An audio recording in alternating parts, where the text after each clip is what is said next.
Papa is a director. आप hero हो पापा।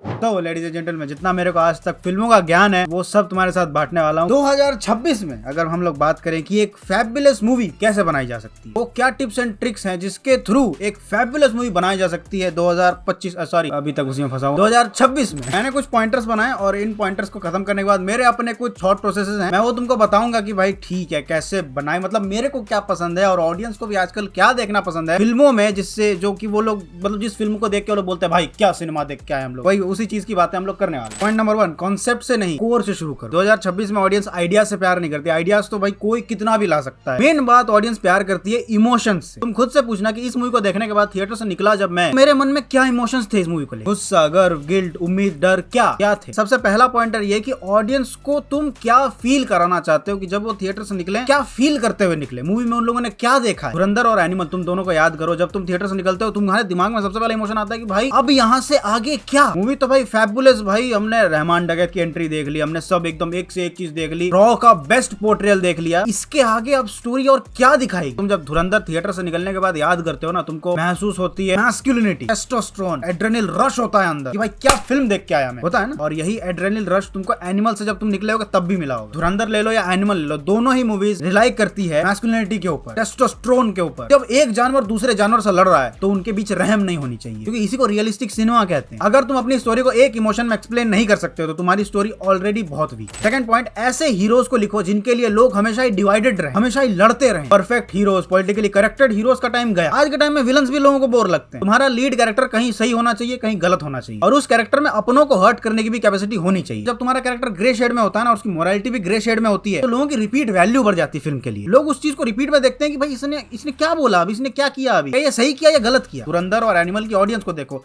बहुत डिवाइडेड है। जब तुम्हारा लीड मूवी में फ्लॉड डिसीजंस लेगा ना, तो वो flawed decisions out of screen मतलब थिएटर के बाहर डिस्कशंस बनती हैं, डिबेट्स बनती हैं, लोग लड़ते हैं, झगड़ते हैं, और एट द एंड फायदा किसको मिल रहा है? तुमको। एट द एंड बात तो तुम्हारी मूवी के बारे में ही हो रही है ना। अगर कमेंट्स में लोग लड़ रहे हैं इसका मतलब तुम जीत रहे हो। पॉइंटर नंबर 3, जो कि मेरा पर्सनल फेवरेट है, no spoon feeding, no over explanation. Consequences को एक्सप्लेनेशन के पहले रखो, रिएक्शंस को रीजन से पहले रखो, ऑडियंस को दिमाग लगाने दो, ऑडियंस को खुद डॉट्स कनेक्ट करने दो, तभी तो भाई वो लोग तुम्हारी रिस्पेक्ट करेंगे, और रिस्पेक्ट से ही लॉयल्टी आती है। तुम आदमी को बोतल दो, ढक्कन दो, अब उन्हें खुद उस चीज को ऐसे लगाने दो, तब उनको ज्यादा मजा आएगा पिक्चर देखने में। खासकर हमारे से सिनेफाइल्स को ज्यादा मजा आता है डॉट्स को कनेक्ट करने में, और जब हम लोग डॉट्स को कनेक्ट करने लगते हैं तब हमें लगता है भाई क्या फिल्म मेकर है भाई, क्या, अरे बहन इतना तो सोचा भी नहीं था भाई, इतना इन डेप्थ जाके गया है भाई ये फिल्म में। भाई यार ये जो रिएक्शंस निकलते हैं तभी निकलते हैं जब ऑडियंस खुद बैठ के डॉट्स कनेक्ट करती है कि अरे बहन ये व्हाट द फक है। ये जो रिएक्शन होता है ना, अरे भाई ये इससे कनेक्टेड, अरे यार। नंबर 4, स्टाइल, स्टोरी सर्व करे, ईगो नहीं। आज की सबसे बड़ी गलती है बिना मतलब के एस्थेटिक कॉपी करते रहते हैं। तुम्हें पिछले 3 साल की मूवीज उठा लो, सबकी कलर ग्रेडिंग और लाइटिंग तुमको सेम सी लगेगी, बड़ी फीकी सी, मतलब हर सीन में ऐसा चमक रहा है, हर सीन एस्थेटिकली बहुत ही प्लीजिंग लगता है वो सीन, कोई मतलब नहीं है उन सीन्स का। तुम बेस्ट हॉरर कॉमेडी उठा के देख लो, सबके एस्थेटिक सेम। इतनी सारी मूवीज आई ना, इतनी सारी मूवीज आई, तुम कोई भी फ्रेम कहीं भी लगा के देख लो,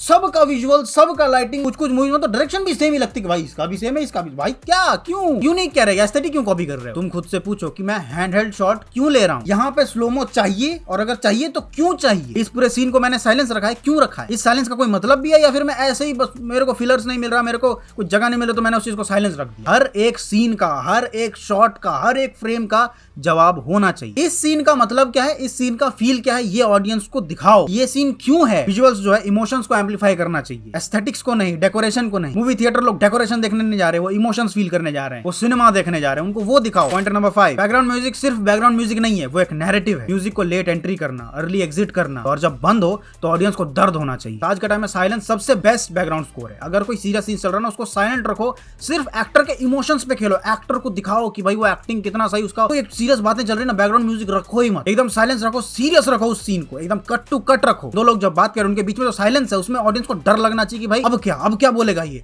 और ये सीन तब ना ज्यादा सीरियस लगता है। तुम बैकग्राउंड म्यूजिक ठूस दोगे ना, बहुत ही मिमिक सा लगता है वो, आप फील करने लगते हैं कि आप मूवी देखने आए, क्योंकि बैकग्राउंड म्यूजिक कान में बज रहा है। लेकिन वहीं जब एकदम थिएटर में पिन ड्रॉप साइलेंस है, तब जो सीरियसनेस फील होती है ना, वो कोई भी बैकग्राउंड म्यूजिक नहीं ला सकता है। तो अगर तुम मेरा पर्सनल ओपिनियन पूछोगे तो मैं सबसे best background score serious scenes में मानता हूं कि बैकग्राउंड स्कोर ही ना हो, सब कुछ शांत रखो, जो सीन में हो रहा है उसकी आवाज एक्चुअल में आनी चाहिए, बैकग्राउंड स्कोर चुपचाप रहो। Let the actors portray the emotion. भाई पीछे बैकग्राउंड म्यूजिक लगेगा, कोई भी बातों को इमोशनल बनाया जा सकता है, लेकिन बैकग्राउंड म्यूजिक ही ना हो तो पूरी जिम्मेदारी एक्टर पे आ जाती है कि अब तू दिखा कि तू कितना अच्छा एक्टर है, अपने डायलॉग से, अपने इमोशन से करा, हमें फील करा तो ये इमोशन बातें कर रहा है। वहां ऑडियंस एक्टर को पकड़ सकती है कि बहन जो ये बहन इससे नहीं होनी की एक्टिंग, ये तो हो गया भाई, तू रहने दे, तू घर बैठ।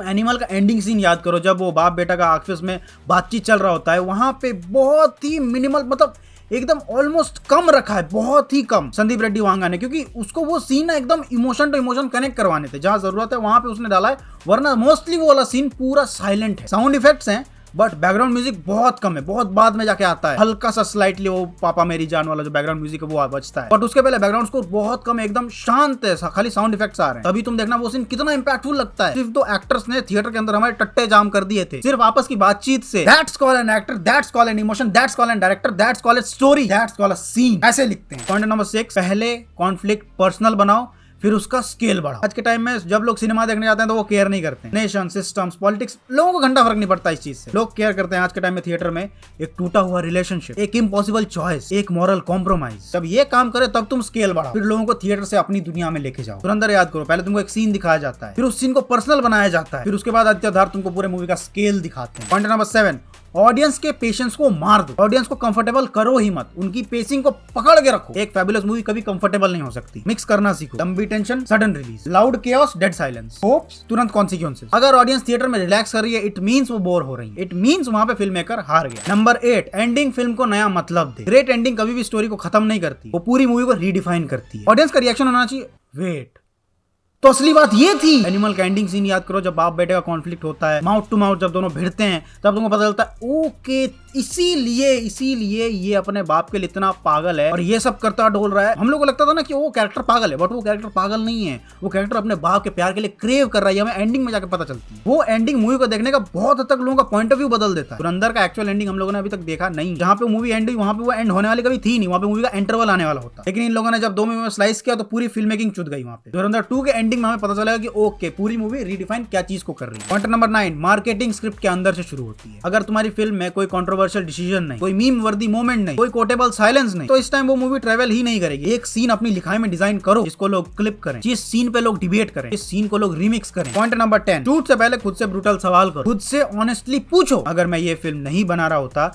तो क्या मैं फिर भी इसको पैशनेटली डिफेंड करता? अगर तुम्हारा जवाब हाँ बिल्कुल नहीं आता है तो रीराइट करो, तुम्हारी स्टोरी में दम नहीं है। अगर तुम्हें अपनी स्टोरी पे सेल्फ डाउट है, इसका मतलब तुमको फिल्म में सेल्फ डाउट है, तुम फिल्म मत बनाओ, तुम उस स्टोरी को फिर से बैठ के लिखो। जब तक तुमको फील ना आए कि इस मूवी पे मुझे पूरा भरोसा है कि ये मूवी वर्क करेगी, इस मूवी में मैं अपने जी जान लगा दूंगा, तब तक वो फिल्म हिट बन ही नहीं सकती। जब तक फिल्म मेकर उसको हिट बनाना ना चाहता, जब तक फिल्म मेकर उस फिल्म में अपनी जी जान ना लगा दे, उस फिल्म को इतना घिसे कि भाई पेपर में आग लग जाए कि भाई क्या लिखा है तूने, तब तक वो फिल्म एक फैबुलस फिल्म नहीं बन सकती। बैठो, रिसर्च करो, रीराइट करो, स्क्रैप करो, बैठो, रिसर्च करो, रीराइट करो, स्क्रैप करो, जब तक तुम उस कंक्लूजन तक ना पहुंचो कि यस अब ये फिल्म पे पूरा भरोसा है, मैं इस फिल्म पे जुआ खेल सकता हूं, तब तक उस फिल्म को रीराइट करते रहो, जब तक तुमको खुद पे भरोसा नहीं होता है कि अब ये जो मैंने लिखा है ये गांड फाड़ चीज है। अब आ जाते हैं फाइनल ब्रूटल सच पे, जो बहुत लोग एक्सेप्ट नहीं करना चाहते हैं। सुचारिता जैसे लोग हो गए, अनुपमा चोपड़ा जैसे लोग हो गए, ये लोग इस चीज को कभी हजम नहीं कर पाएंगे। देखो भाई 2026 में एक फैबुलस मूवी हर किसी को प्लीज नहीं कर सकती, वो बनती है डिवाइड करने के लिए, हॉन्ट करने के लिए, याद रखने के लिए। ये सब वो बातें होंगी जो मैंने पॉइंटर्स लिखे थे। अब मैं अपना बताता हूँ कि भाई एक फिल्म फैबुलस कब बनती, जब वो मूवी आप पैशनेटली बनाते हैं। वो मूवी नहीं बनी तो आप जान दे देंगे, मतलब वो मूवी नहीं बनी, आपके एग्जिस्टेंस का कोई मतलब नहीं बनता। उस हिसाब का प्यार अपनी मूवी के साथ, अपनी राइटिंग के साथ जब तक आप नहीं करते,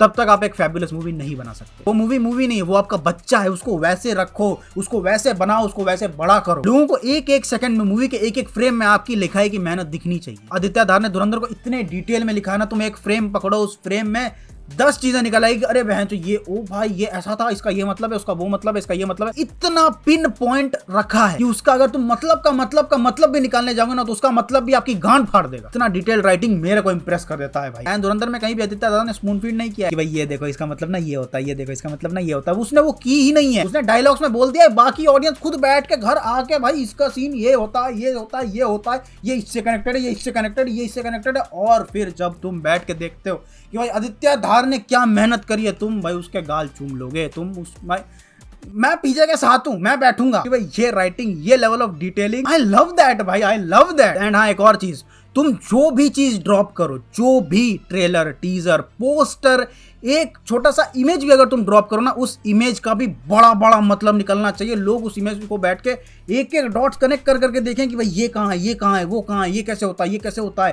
थ्योरीज बननी चाहिए। अगर तुम्हारे मूवी से थ्योरीज नहीं बन रही है, इसकी मतलब तुम्हारी राइटिंग में दम ही नहीं। लोग अगर 1.5-2 घंटा बैठ के पॉडकास्ट में डिस्कस नहीं कर रहे हैं कि तुम्हारी मूवी बहन जो इसका ये मतलब था, वो मतलब था, तब तक तुम्हारी लिखाई में दम नहीं है, तब तक तुम फिल्में मत बनाओ। एक पोस्टर, एक इमेज से डिबेट होनी चाहिए, तब बनती है एक फैबुलस फिल्म। तो यार that is it for the video guys. ये था मेरा वीडियो 2026 में, मतलब एक फैबुलस मूवी 2026 में कैसे बनती है, कैसी बनाई जाती है, और मेरे हिसाब से कौन सी मूवी फैबुलस होती है। अब जो भी मैंने जो पॉइंटर्स गिनाए, इसमें जो भी मूवी बैठ रही है वो तुम बैठा के देख लो, वो मूवी मेरे लिए फैबुलस मूवी है। एंड जो डायरेक्टर इन पॉइंटर्स का ख्याल रखते हैं, इस बातों का ख्याल रखते हैं, उसकी मूवी कभी खराब हो ही नहीं सकती। वो डायरेक्टर कभी खराब नहीं हो सकता, और वो डायरेक्टर को मैं हमेशा सपोर्ट करूंगा। मिलते हैं अगली रोज रिएक्शन ओपिनियन रिव्यू में। तुम बताना तुमको और क्या पॉइंटर्स लगते हैं जो तुमको चाहिए होते हैं 2026 में। मैं जरूर जानना चाहूंगा। I am open to every debate, मतलब नॉट डिबेट, एवरी कमेंट। तो यार मिलते हैं अगली रोज रिएक्शन ओपिनियन रिव्यू वीडियो में। तब तक के लिए तुम बताना हमारे क्या ओपिनियंस हैं इस वीडियो को लेके, तुम्हारे क्या पॉइंटर्स हैं, और इस मूवी, मतलब इस पूरे जो पॉइंटर्स का लिस्ट जो मैंने बनाया उसको लेके। एंड या बाय।